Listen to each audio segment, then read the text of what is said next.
This episode of Warp 5 is brought to you by Audible.com, offering more than 180,000 titles for smartphone, tablet, and desktop. To get a free audiobook of your choice and help Trek FM at the same time, visit audibletrial.com/trekfm. And also by Enterprise in Space, an international program of the non-profit National Space Society. Find out how you can help science and education and become a virtual crew member aboard the NSS Enterprise Orbiter by visiting enterpriseinspace.org. And if you want to join in on the conversation and share your thoughts on this episode or any other, please join the Babel Conference, our listeners group on Facebook. Just type Babel, that's B-A-B-E-L, into the Facebook search field. We look forward to seeing you there. This is Mike Sussman, writer and producer of Star Trek Enterprise, and you're listening to Warp 5 on Trek FM.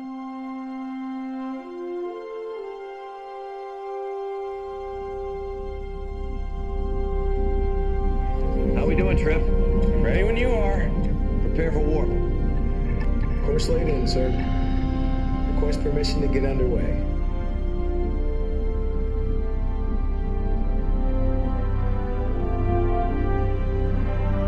Let's go.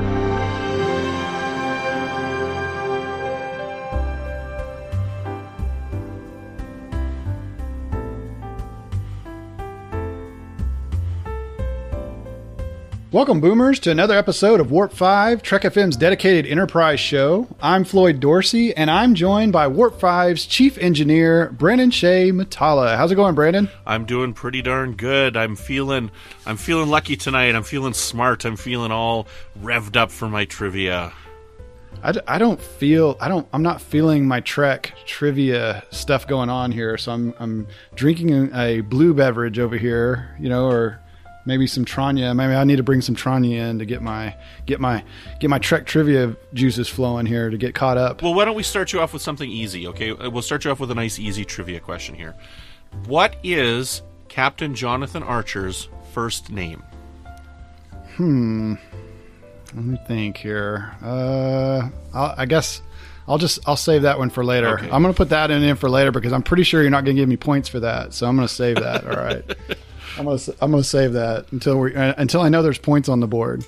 So yeah, Boomers, if you don't get a little hint on that, we are actually, for this show, we have a special treat lined up for you. Brandon Shea and I are welcoming a couple of new guests to Warp 5, and they are a package duo that you may have already heard somewhere else on their own show. So to help us talk some Enterprise and to tackle some trivia, we have the hosts of Trek Geeks podcast, Bill Smith and Dan Davidson. Welcome to Warp 5, Bill and Dan. Thank you so much. It is great to be here, guys. Thanks for having us on. Oh, we're happy to have you here. It's nice to have company all the time. We like having the people over. It gives us an excuse to bring out the good china. I can't be trusted with china. I usually use paper plates. That's because I'm accident prone. Yeah. I am the bull in the china shop, I guess you could say, so it might not be a good idea for me either. Well, I'll be just putting away these plates now then, and I'll be getting the old Dixie cups out.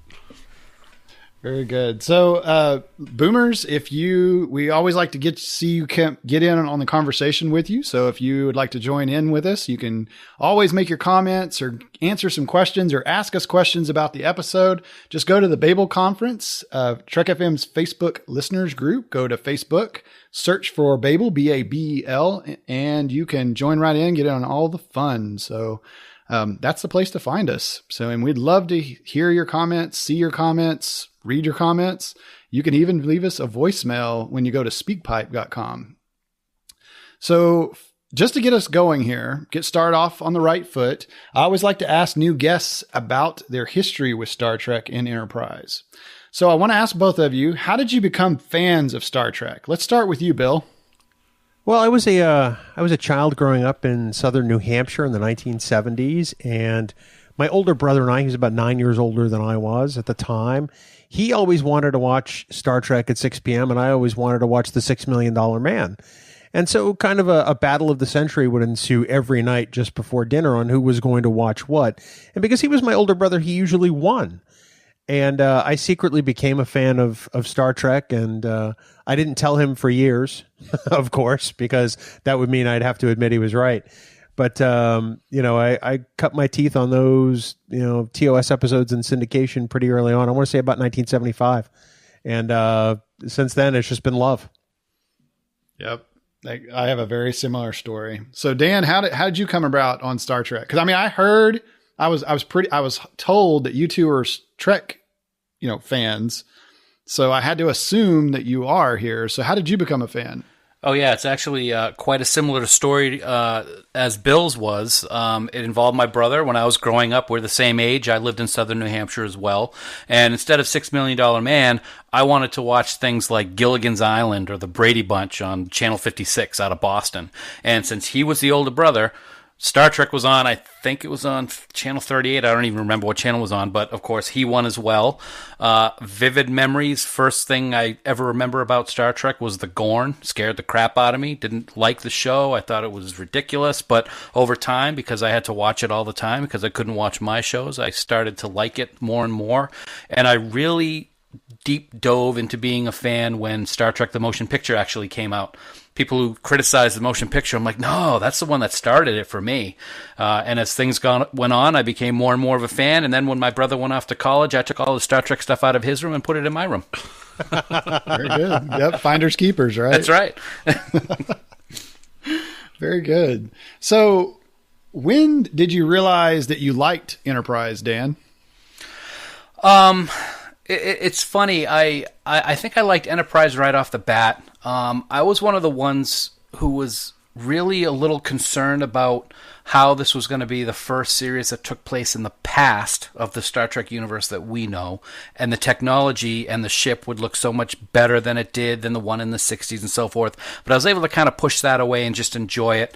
I really, really started enjoying it, I think, when the Xindi arc hit, but I will say that I'm not a huge fan of the Xindi arc, so it's kind of funny that that's when I really started appreciating it. I thought the Xindi arc kind of was a little bit too big, but I'll tell you what, it just pained me to see them go off the air too soon, because season 4 was just fantastic, and I was so into late season 3 and the entire season 4, but it really started for me, I think, during the Xindi arc when I really started appreciating what they were doing.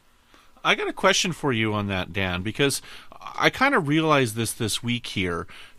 Looking at Star Trek Discovery now, because this is really the first night that we've recorded podcast for Warp 5 since Discovery started airing. To me, the type of storytelling arc that they're doing on Discovery right now is very similar to this type of storytelling arc that they did during Season 3 of Enterprise, where it's not quite the Game of Thrones style, where it's an epic arc. There's a contained episode with threads that are going out from it. And that's kind of how they did Season 3. And that's how I really feel they're doing Discovery. There's a self-contained episode, but there's these few little tendrils that are sticking out that are going throughout the season. What do you think of that? That's interesting, because I actually kind of think a little bit opposite of that. I kind of feel that Discovery is a Game of Thrones, Walking Dead type of story, where it's just a one big arc where there are some standalone things going on at the time.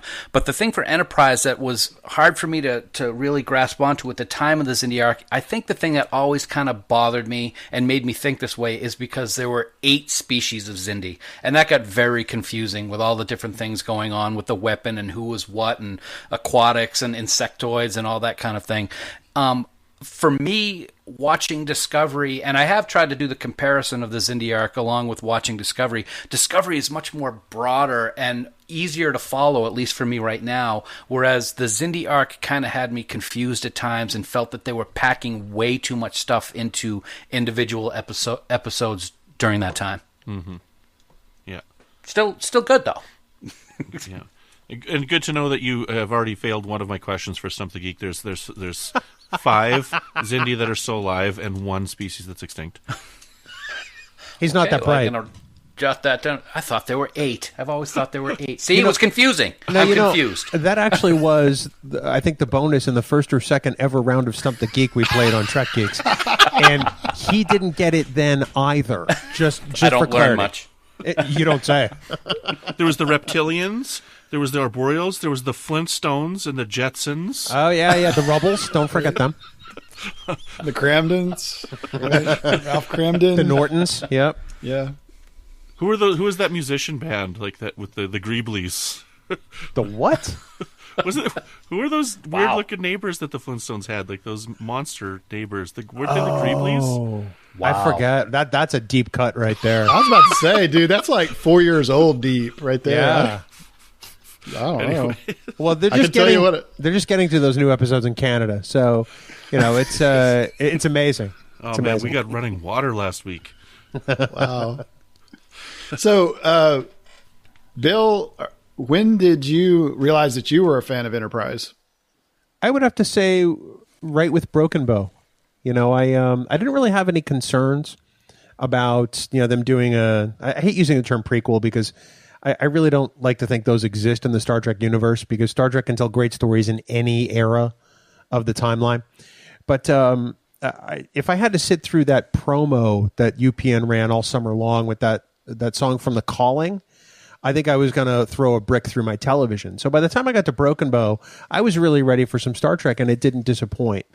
And I think it just continued to deliver from there. It was fun to enjoy the ride with the show, as opposed to feeling, with Deep Space Nine was a bit of a mental investment from the get-go. You had to suspend some disbelief from the perfection of TNG, and Voyager was kind of like lost in space for Star Trek to some degree. They're alone, they're across the galaxy, they got to get home.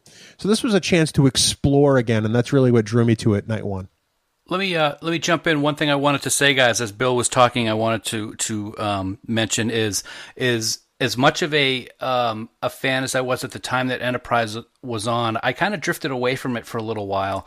But I got to tell you, I'm going to do my weekly plug for H&I that I have up here in Maine. Having that on every night and being able to rewatch those episodes, it's amazing how good that series actually was. And anybody who hasn't seen it in a while and wants to get back into it, I really don't think you're going to be disappointed. It's really great. Bakula's so good. Do they pay you for those plugs? Not yet. Yeah, I think there's a reason for that. And then before we go too far here, I'm just going to hit share screen on my computer here, and the Gruesomes. Oh I remember them now. Gracious. Yep. Wow. That's wow. Yeah, kind of like the Addams Family meets the Flintstones. Yes. Yeah, I actually had a thing where during college and even maybe in high school, I didn't really realize I was a fan until after I got out of college, I guess. I missed Deep Space Nine and I missed the end of TNG. And when I got out of college, it was the same situation that you're talking about, Dan, where Sci-Fi Channel did the special edition of the original series in 1998. And that's when I went all in, and I've been going all in again, and it kind of got me going again from when I was younger. Right. And then I caught the end of Voyager, and then I caught all the reruns of Voyager that was coming on. And then I was right into Enterprise. But yeah, it's kind of funny that you say, on those reruns, because that's how I got started too with the original series, was just reruns back in the 70s. But yeah, that's cool. There was a literal oh bleep moment for me with Enterprise, which really, I think, got me to concentrate on it a lot more.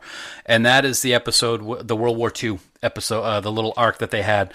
Because my dad used to have a P-51 Mustang, and we used to fly in it when I was a kid. And the episode where the P-51s are shooting at the shuttle, that's when I knew that was going to be an awesome series. And I just love watching that scene over and over and over again. Cool. Okay, so who would you say is your favorite character, Dan? Oh, without a doubt, my favorite character on Enterprise is Dr. Phlox. Billingsley is just a genius in that role. He has great humor. He has great compassion for the crew. And he's the optimism captain of the world. I just love him. He's always good in just about every scene that he does. And Billingsley himself, I've seen him in other things since Enterprise, and he's always been just brilliant. So, it's without question, Phlox was my favorite character. Cool. So, Bill, who would you say is your favorite? It's kind of evolved. I think at first it was probably Hoshi, because for me, Hoshi was all of us. She was the person who wasn't so sure and still had some trepidation to go out into space, even though she really wanted to be there. But it was still kind of fearful, especially in those early episodes where she starts freaking out about things. And then as it evolved, I have to say it probably became T'Pol, because I really appreciate Jolene's portrayal of that character. There's an understated emotion for me that kind of permeates, her tenure as T'Pol. And it's noticeable in some scenes, and it's very Vulcan-like in others. But there's a warmth there that I don't necessarily feel from other Vulcans in that time period. And I think it probably comes from her character being the first to serve among humans that closely.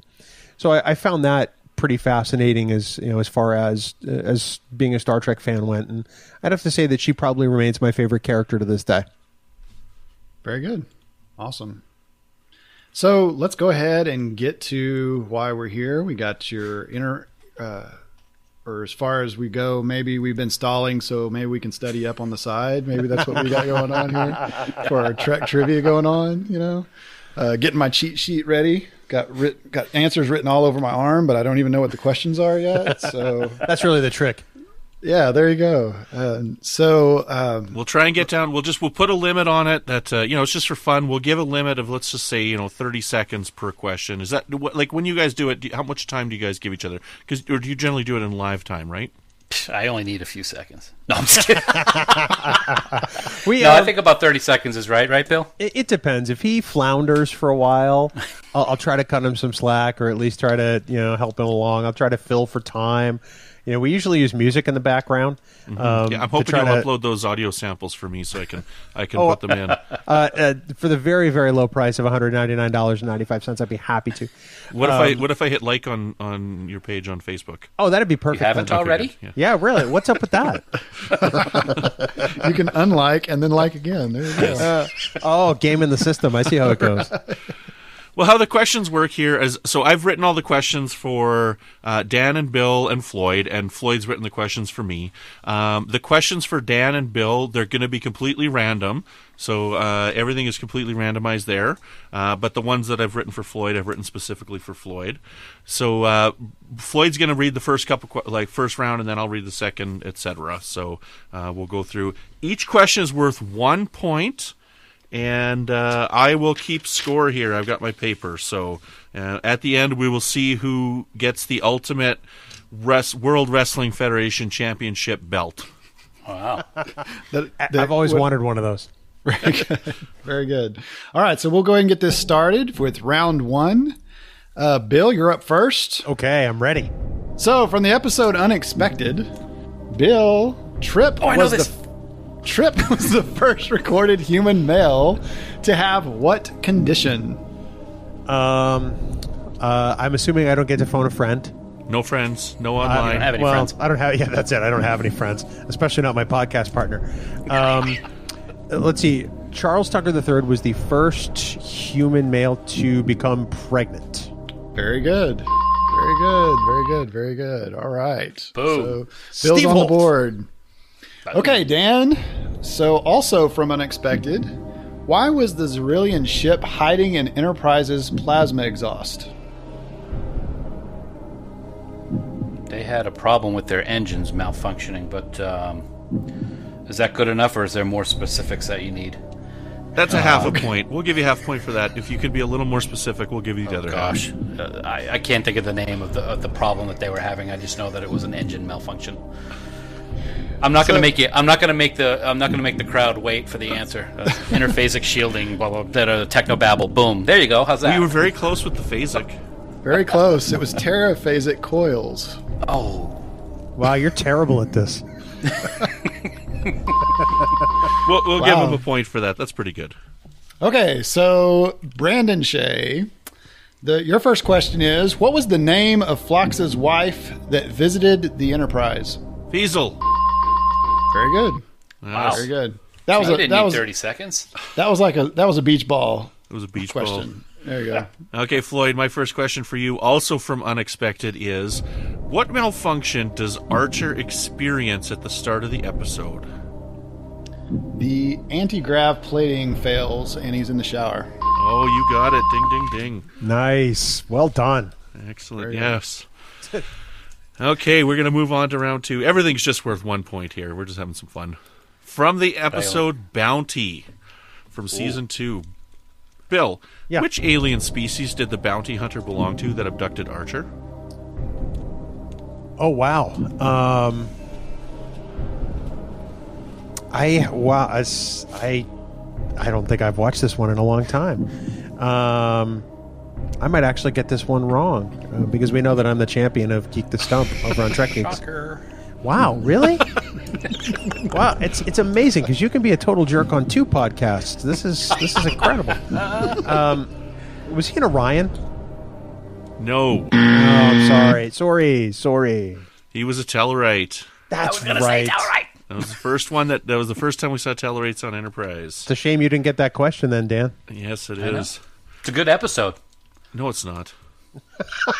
That's the first time you see a Tellarite. How could it not be? Oh, The that's 'cause Tellarite it's a Tellarite. plotline is good. The Tellarite, this is the T'Pol's Ponfar early onset Ponfar is not very good. Dan, from Bounty, how many Darsecs was the bounty on Archer? I love Darsecs. That's an easy one. 9,000. Oh my goodness! Man. That's an easy one. I love Darsecs. Holy smokes, that's awesome! I wouldn't have got that one. You couldn't name how many Xindi species there were, but you know how many Darsecs there happen to be? It's because it's a cool name of currency. Your face is a Darsec. Wow. Okay. Okay. I'm just picturing this gold coin with Bill's face on it. No. I think we know somebody who can make that happen. Uh-oh. T-shirt time. Okay, Floyd, also from Bounty. What was the name of the ship that Scalar was trying to get back?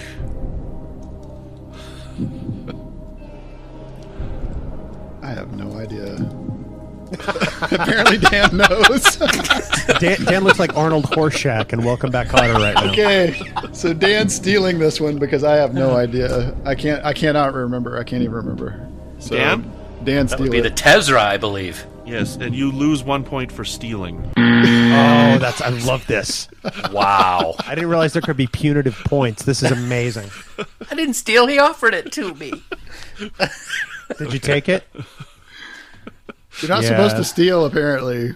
Guess not. Yeah. Okay. Okay, Brandon Shea, your second question. What does MACO stand for? Oh dear. Mobilized Assault Command and Oranges. Well, those all start with MACO. That is true. So, actually, Hold on, let me give me one more second. Give me one more try here. I know that AC is Assault Command. Am I right on that? Assault Command? yes. Okay. Military Assault Command and Oranges. Oranges. And Oranges. I'll go with Can I give him a Oranges. hint? Yes. Sure. What was If it's- that game with the red nose if you hit the funny bone? Operation. Very good. Military Assault Command Operations. Okay. I won't take a point for that. And Am I going to lose a point for helping? You should lose 2 Yes, points. you are. You are now at 0. Very good. All right, so round 3, we go to Extinction. The episode Extinction. So, Bill, who beamed down to the planet in the original away team for this episode? This is the episode where they all kind of like de-evolve into weird looking Oh, yes, Fraggles. It's like Yes. Fraggle Trek. We call it Fraggles. There's 4 of them. I'm trying to get past Fraggle Trek right now. I'm going to say Malcolm. That's That's one. One. There's 4. There's Hoshi. That's 2. There is Archer and T'Pol. You got Very it. good. You got it. Very nice. In your face, Davidson. Yep. That's good. That's good. This episode of Warp 5 brought to you by Your Face, Davidson. I like that. Okay, Dan. From Extinction, what is the name of the city the aliens are looking for on the Lokek homeworld? I'm sorry, Lokek Lokek. homeworld. I'm not even going to waste anybody's time. I have no idea. Wah, wah, Yep. wah, wah. Apparently, I don't even know what the name of the planet was. So you could. Okay, so I should get the point then. No. Yeah, that's a planet. See, we have a standing rule on Trek Geeks is that we don't do star dates and we don't do planets. So, sorry. Well, You're this is not the on city. Trek Geeks. That's exactly right. This is is the a big city. leagues. It's not a Yeah. planet. It's a city. Wow, semantics. Starts with a U. Does that help? No. Starts with an irk. Urkel? Ends with a, starts with an irk. Ends with a what? Urquat? Yeah. Oh, yeah, didn't know that one. Got a little help there. Okay. Negative 7 points. Negative 7 points. Okay, Brandon, for your round 3, what was the name of Shran's ship?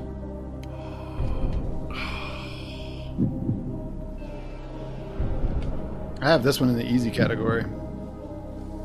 Just, you know. Dan is like, yep, that is definitely in the easy category. We just saw this episode. We were just know. talking about it. He was in the mining consortium. He was on the bridge. Stump the Geek's not so easy now, is it, Brandon Shea? No, it's not. Stump the Canadian. Hurry up, Pinkskin. I'm gonna have to pass on it because I'm not even close. I'm gonna have to pass. Starts with a K. Yes, it does. The Kukalaka. Nope. Oh, that's a good reference to Deep Space Nine, though. I'll allow it. I'll allow it. The Kumari. Kumari. Is the name We of his just ship. literally watched. I lost less than 48 hours ago. I watched Proving Ground. I don't know if you know this, but there's a great Star Trek Enterprise podcast out there on Trek FM. You really should give it a listen because they talk I about should. stuff like this all the time. Yeah, I should check it out. So All right. So, Brandon, you got round 4? I got round 3 for you. Oh, I was trying to jump to round 4. I know you were, but I'm paying attention here. You got to wake up pretty early to pull the wool over this guy's eyes. Floyd, from the episode Extinction, which crew member was stunned by the rescue party and brought back to the ship?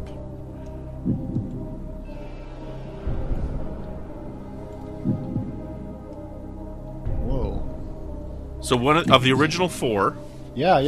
I see all of them on the surface of the ship or on this planet, and I'm thinking it was Hoshi? Incorrect.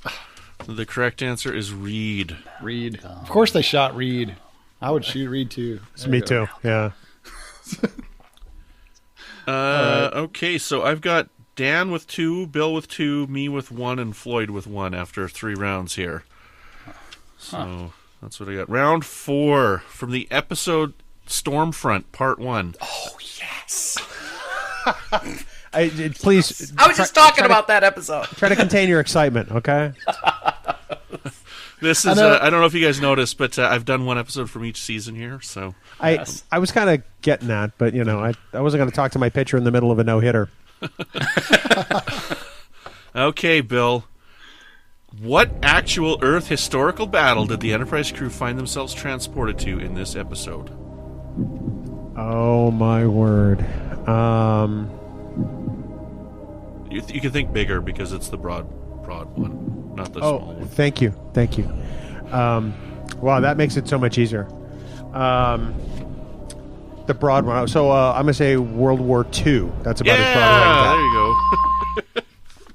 I was trying to think which World War II battle. I'm like, no, wait a second. This Yes. takes place in New York. I don't think they fought any battles in New York, but The Battle of Haros. No. great job, Dan. Everybody. Well, after Dan's reaction to the episode, now I don't quite feel so bad because I thought this one was kind of a doozy, but maybe it's not. I don't know. We'll see. What caliber of bullets did Tucker pull from the hull of the shuttle? Well, since they were Bill just about lost P-51s, his drink. which we just talked about, which is kind of funny, P-51s usually carried 50 cal. Oh, jeez, Louise, you got it. That's more of a history thing more than them remembering it from the I was about to episode say, thing. here's a question. How many bullets did Tucker pull from the hull of the shuttle? Oh, boy. I would just like to point out that my question's answer was World War II. I'm thinking 5, but I may be wrong with that one. I actually don't know. That's the best part. You could have just said no. What are we going to check? No, Memory you're Alpha? wrong. I bet you it's there. It probably is, yeah. Oh, wow. Good job. See there? I don't feel so bad. That's a good one. You're picking good episodes, man. I got to give you credit. Good. Okay, Floyd. You Here got you me go, here? Floyd. Yeah, so All you're right, still in on Stormfront. this. All right, here we go. What's wrong with Daniel's body when he appears? He has gone Wrong with his through, body. besides, like, him having a double chin, eating too many Twinkies. No, he's aging. His body parts are aging at different Oh, times. good job. Right on. You Nice. got it. Yeah. Nice. Well done, sir. Well done. All right. And Brandon Shea, your round 4 question is, what is the name of Tripp's sister? What's her first name? Elizabeth. Very good. Woohoo! Was. what- should that be what was? her Wow. first name? Too soon. Too soon. Sorry. Oh, speaking of the what was the captain's name on the Shenzhou? Was? Is that a real question? I'll take No. that for 5 points. Spoilers I'll take it for 10. Yeah. Spoilers for Discovery. Oh, yeah. Discovery. No spoilers for Discovery here. Welcome to the Edge, ladies and gentlemen. She got eaten. Man, now you're really spoiled. All right. You know, this is really bad. All I now have is the Chili's Baby Back Rib song going through my head. I apologize. Oh, no. This just took a turn. Okay. Here we go. Round 5. There's the title for this episode.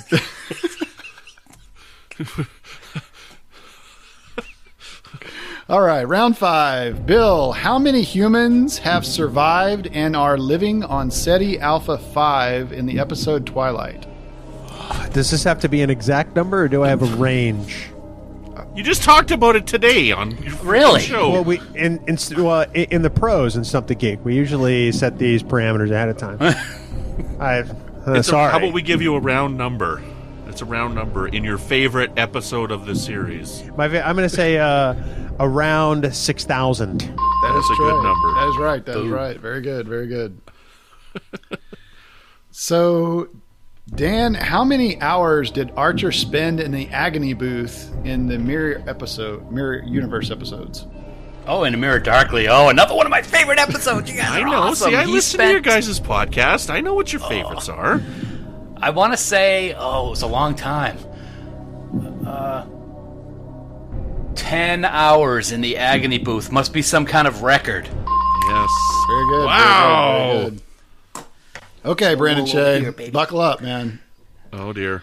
In the episode Desert Crossing, Zibral invited Archer and Tucker to his homeworld to eat dinner and play a game. What was the name of the game? Why couldn't you say that they offered them the essence of the male? Because I remember that line.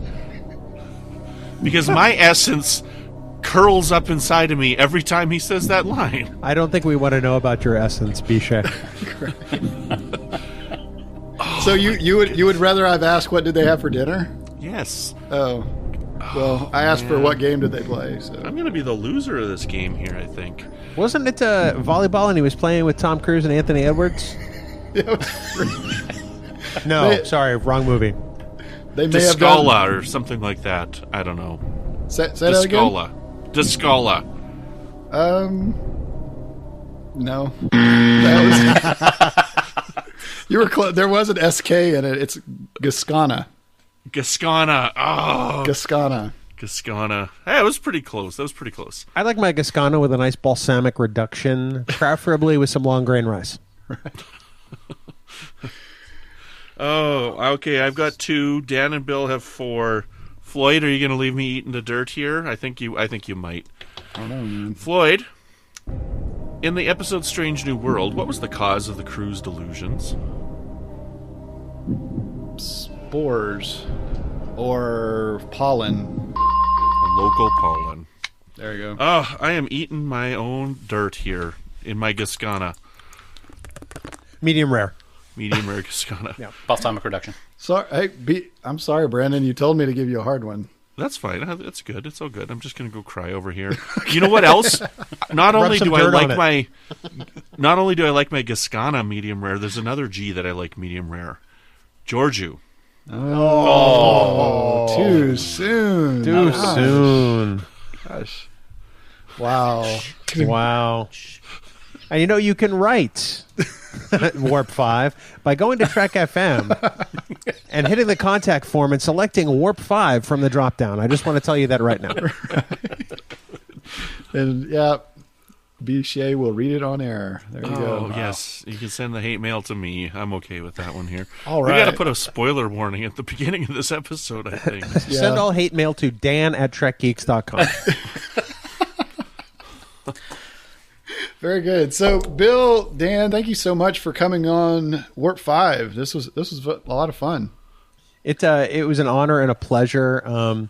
Brandon has been on our show to vigorously defend Star Trek Generations, and he's going to make an appearance coming up later in the season on our second podcast, Discovering Trek, a Star Trek Discovery Companion, and we're looking forward to it. And of course, I was on The Edge not too long ago. Mm-hmm. Cool. Very And good. Dan's going to be on The Edge coming up soon, and Dan was on a Melodic Treks. He was. Yes, we had a great time talking Doomsday Machine. It was fun. It's great to be here, guys, and actually be on a podcast where I actually have fun with the people that I'm talking to. So I want to thank you for that right from the get-go. Hey, No, you're I'm just welcome. kidding. Bill and I have a great time. We love it. We love that you guys listen to Trek Geeks and Discovering Trek, and we love your stuff, and it's really great to be here. It's always fun to branch out and be talking with our podcast brethren, so to speak. Very good. Very good. So we've talked about your podcast, Trek Geeks. Where can our listeners find you, or if they want to follow you on social media, Bill? Well, see, I can be found on Twitter at TrekGeekBill. There's the standard Trek Geeks account, which is at Trek Geeks, or at Discovering Trek, which is the other show. And Facebook, Skype, Twitter, Instagram, my faceplace is pretty much Trek Geeks. Very good. Very good. And Dan, where can our listeners find you on social media? Yeah, Find very him on simple. Your face place. What's that? You find him on Your face place. That would have been much better if I come up with that. but- Good. Or if our listeners are wanting to like shoot you some trivia, Dan, where they how can shoot trivia. how can God, they find you? Similar to Bill, my Twitter handle is at TrekGeekDan. And, of course, I keep an eye on the Trek Geeks and Discovering Trek accounts as well on Twitter. We also have a great Facebook page for our Trek Geek group. It's called Camp Kittimer, and that can be found at facebook.com/groups/Camp Kittimer. So come on over and partake in all the fun and frivolity. Very good. Very good. All right. Thank you so much, Bill and Dan, for coming aboard the NX-01. We'd love to have you again sometime, since we always love to have Enterprise fans aboard. Provided we're not banned from the network after this particular appearance, we would love to come back anytime and even deep dive on some stuff with you guys. That'd be a blast. Cool. Absolutely. Very good. Here. All right. Thank you so much. Well, Enterprise trivia is not the only thing we've been talking about on Trek FM this week. So here's what you may have missed elsewhere on the network. Previously on Trek.fm, Literary Treks. Yeah, so Trip, of course, is working to take down Section 31. We as Star Trek fans who have watched all of the shows and read a bunch of other novels know how that's ultimately going to go. But in this story, he's, kind of convinced that Harris is Section 31, kind of the be-all and end-all. He's at the top. It's his own private little army that he's constructed, and Trip is aiming to take them down. The 602 Club. And this is happening a lot more in the Star Wars books, and I think it's because it allows them freedom, which is to do books that become character studies. And I think it's very clear that this book, in a lot of ways, is a character study of who this person is and what it is that causes the actions that we see in The Force Awakens to make more sense. Stage 9, a podcast about the people who make Star Trek. By getting people like Braga to come on board and work on this show, what they're going to be doing is deconstructing that thing that they did for all those years on Star Trek. Earl Grey. Is there anything else we need to add, or do we think that's the? Are we going to cure Riker or? Oh shoot! I forgot about Riker. Yeah, sure, fine. We'll keep him around. Yeah, we've cured Riker, and then for me, this would or not. And that's what else is happening on Trek.fm. Check out these shows and find out what we're talking about in your favorite corner of the Star Trek universe. If you're an Apple user, be sure to hit the subscribe button in Apple Podcasts on iPhone, iPad, Apple TV, or the desktop iTunes app to get the latest episodes as soon as they're published. And while you're there, please leave us a star rating and written review. And if you're not an Apple user, we can still get you covered. You can find our shows on Google Play Music, Stitcher, TuneIn, Spreaker, SoundCloud, Windows Phone, in most third-party apps, and you can stream and download the MP3 file or grab the RSS link by visiting our website. We'd love to hear your thoughts about today's show. Do you have some Trek trivia, some Enterprise trivia for us? What questions do you have? Can you give us some easy ones? Can you give us a hard one? That sounds like that would be a fun game to actually play on the show announcement for this show. Just go to the Babel Conference, type BABEL into the search field on Facebook. If you're not already a member, you can join in all the fun. You can also find the network on Twitter at TrekFM and on Facebook at facebook.com/TrekFM. And if you want to give us a trivia question, actually a voice transmission of your trivia question, Bishay could totally add that to an upcoming episode. Just go to speakpipe.com/TrekFM, record your message, and he will get right on that. Please, I really, really, really, really, really want a voicemail. That would make me happy. You could send me an MP3 or whatever, but I would like that a lot. So if you could do that, pretty please, with maple syrup on top. So Brendan Shea is asking pretty please. So of course we need to help him out there. So help us out with that, Boomers. Leave us a voicemail. If you'd like to send us an email, you can find the form at our website at trek.fm/contact. Choose to send to a show and select Warp 5. That will come right to us.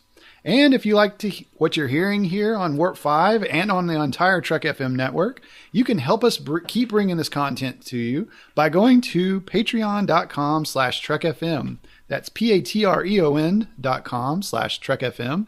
To get all the details, you can see what the perks are. We have early access to episodes. Like our Warp 5 episodes are coming out so early because Brandon Shea is getting on that editing skills, and he's getting them out there like weeks ahead of time. Or that's what it seems like. Is that what it is? Sometimes a few days, sometimes a week, I think the longest I got out one was like 16 days or something like that. Wow. It was because it was a commentary, which are generally pretty easy to edit. So, okay. But it's generally a few days at least. Well, but, I'm like blowing up your editing skills here though by bragging about you getting them out like weeks ahead of time. But I guess it's only days ahead of time. Okay, but still, it's early. Go back in time. It's early content, right? It's early content.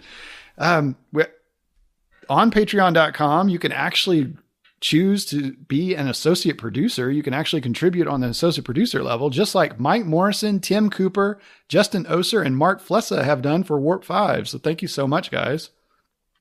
And we have a new co-associate producer, Joe Saltzman. So thank you so much, Joe, for joining the lineup of co-associate producers that we have for Warp 5. Thank you so much. Thank you. I'd also like to thank Tony Robinson for creating the very cool show art and Brandon Shea for editing and publishing Warp 5. Thank you so much, Brandon. You're very welcome.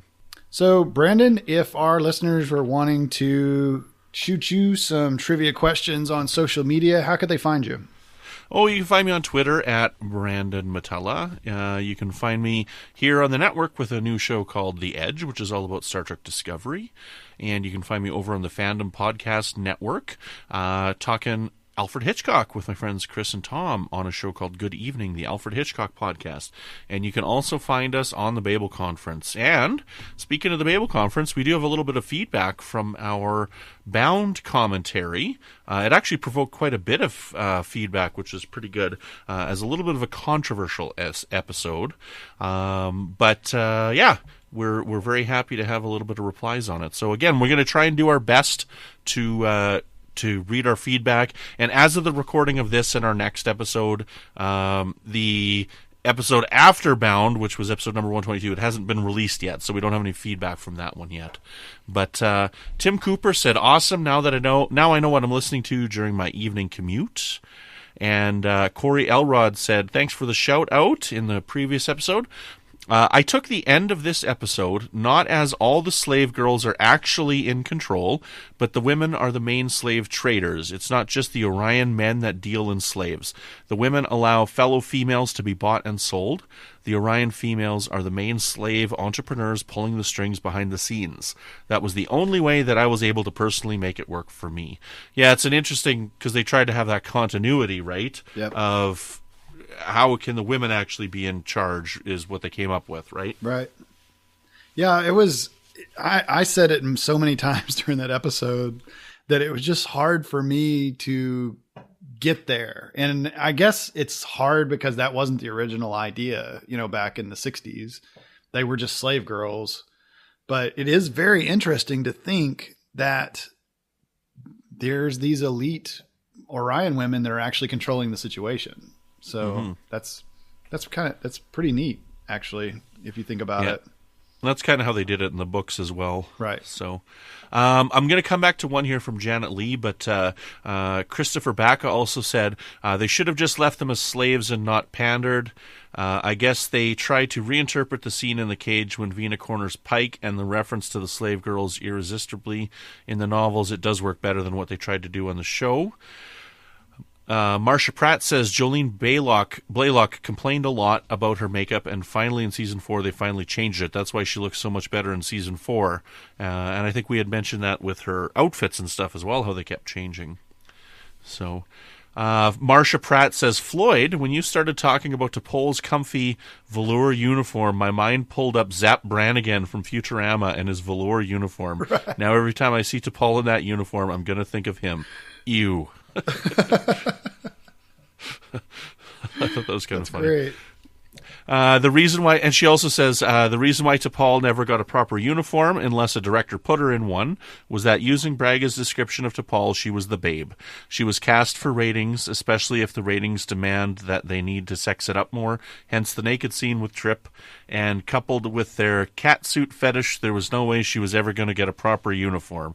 And I responded, but she looked so awesome in her uniform in Twilight, which she did. Yes. So it's rather frustrating that they didn't put her in a Starfleet uniform. I mean, just like Troy in The Next Generation, right? Yep. The character looked great in the uniform. The uniform looked good on them. Yep. So. And then there was the episode where 7 of 9 in Voyager, she was wearing a uniform. Or did I see that on a book cover? Or maybe I just dreamed that she would look. She's wearing a uniform on the cover of the Romulan War novels, right? And but I'm pretty sure Voyager fans that are also Boomer fans, or Enterprise fans, would you let me know what episode that is on Voyager? That Jerry Ryan's actually in a. Oh, sorry, yeah, I misheard. No, there's an episode. I think it's called Retrospect. Okay, I could be wrong on the title, but it's it deals with time travel. Yep. And she goes back in time. I think I'm wrong on the title. She goes back in time to the Voyager when it's at space dock around in Utopia Planitia. That's it. Yep. Yeah, and she's wearing a Sciences uniform. Yep, she's wearing a green uniform. Yep. And I can't remember off the top of my head the name of the episode. I don't think it's Retrospect. So now see, that I say even it 7 of 9 would look good on a uniform, and we already knew. She looked good in a science uniform. And even for sure. T'Pol looks so nice in her blue jumpsuit. So yeah. Mm-hmm. Now Janet Lee put some comments as well on the episode, and it was some interesting comments that I want to read as well. It says, even if you buy the idea that the women are really in charge, it's still problematic. You can't consent when you're drunk on pheromones. But no one asked if Kelby and the other guys might have been date raped. The message I got was that sexual assault is no big deal when it's done to men. That just replaces one form of sexism with another. Would Trip really bluff T'Pol when he was so sure he needed to get away? So it's a tough question to talk about. I mean, like, I had said in here, I'm like, well, I don't know if it really falls under the date rape category because, there's a little bit of a long string here because let's just take your average Orion. Let's take these girls out of the equation for a second. So if their bodies are producing this natural pheromone that they can't control, then is it considered a date rape thing when it's something that they can't control themselves? Now, these Orion slave girls, or whatever there are clearly have a different intention, and they are using their pheromones in a way that can, help get a justifiable criminal means for themselves, right? So, but let's just take an average one. Like, we have the Deltans, right? And the Deltans are a very sexually active species in Star Trek as well. But they take an oath of celibacy. Now, these Orions are not in Starfleet. Yes, we see an Orion in Star Trek 2009, I know that. But for the most part, Orions are not in Starfleet, right? So they don't have to take these kinds of vows that, the vow of celibacy that Deltans take when they go into Starfleet. Right? So now I put it onto things, okay, well, I mean, I, as a human being, if I start running around and get all sweaty, I'm going to have stinky BO and I can put on deodorant. Well, could they make like a deodorant pheromone thing? I don't know, like that they could wear this, pit stick, and then all of a sudden they don't have their pheromones affecting everybody. I don't know, but so it led to an interesting conversation. The opposite of the Venus drug is the slave girl deodorant. Slave girl deodorant, right. I guess. Okay. So, anyways, what do you think of some of these things here, Floyd? I hadn't connected the date rate part with that, but I guess you could say, that they're being influenced by something to act in a way that's, they're not completely in control of themselves. So I hadn't even really thought of that. That's actually for the ones that are doing it on purpose, they are using that, and they are drugging them. I mean, they were saying that it influences them to make them want to do more than they already do, or what they already want to do, or something like that. But I hadn't thought of it that way. Now that makes me want to go, when I go to watch that episode again, to think of it maybe in those terms. That the guys are victims to those elite level Orion women. Right. They are. But see, the thing that I guess I don't like about that, and maybe I just don't like the term, and maybe that's why I don't like it, but the term of being date raped, right? And that's not something that I'm ever going to experience in my life. Right. Right? So I don't have experience with it, right? It's never happened to me. I don't know anybody myself who's had it happen. But we've had this trope in Star Trek, times before, where somebody is influenced by an external force and they act in a way that is contrary to their character's normal actions. Right? And to me, this is another situation of that, in that they're acting outside of their normal means. Right? They're attracted to these women because, they are attractive women, but it's amplified because of an external force. Does that make it a date rape? Well, I don't know. I don't have the answer for that, right? Right. So it could be just that I don't like the term, but it's given me something that I am thinking about, right? Right. I mean, it might not be exactly that, or maybe it is for Kelby, since he ended up in bed with one of them. From that point of view. But there's other things that people, like truth serum, that supposedly you get injected with the truth serum, and you tell the truth. You tell the truth even though you don't really want to tell the truth, because you're kind of drunk acting, know. So maybe, I don't really think of truth serum, in a what I'm trying to say, like an interview situation or an interrogation situation, as being like a date rape. But it is kind of similar to, it's using some chemical to make people do something that they normally wouldn't have done if they weren't under the influence of it. I guess that's how we could define it. Yeah. But right. All right. Anyways, it's a thought-provoking episode, and I think we got a lot out of it while we were talking about it, and we've clearly gotten a lot out of it after the fact as well, with discussion on the Babel Conference. So be sure to join us on the Babel Conference, and where we can have a conversation about it. It's not the easiest topics to talk about, right? And I'll admit it, I don't always think about these other points of views that people can have on an episode, so I like being able to have these conversations with people and maybe open something up that I may not have considered before. Yep. So yeah, the Babel Conference. So thanks, Janet. Janet, thank you very much for writing in and for commenting on the thread. I appreciate it. Yeah, thank you so much, Boomers, for your give us your thoughts on that, because that's what we're here for. I mean, that's what Trek fans like to do. We like to try, to give our interpretation of it, and then it makes you think completely differently about an episode. So yeah, that's the place to find me, would be in the Babel Conference. You can see me in other Facebook groups and around on social media, but Babel Conference is a place I like to pop in and out and just to see what's going on, just to stick my head in, just to see what's happening. So thank you so much, listeners, for that feedback, and hopefully you like this episode that we just did here with the trivia. Again, if you want to leave us some trivia on the Babel Conference, maybe we can throw some trivia out to each other on our Facebook post. So Boomers, thank you for listening, and join us again next time for another episode of Warp 5.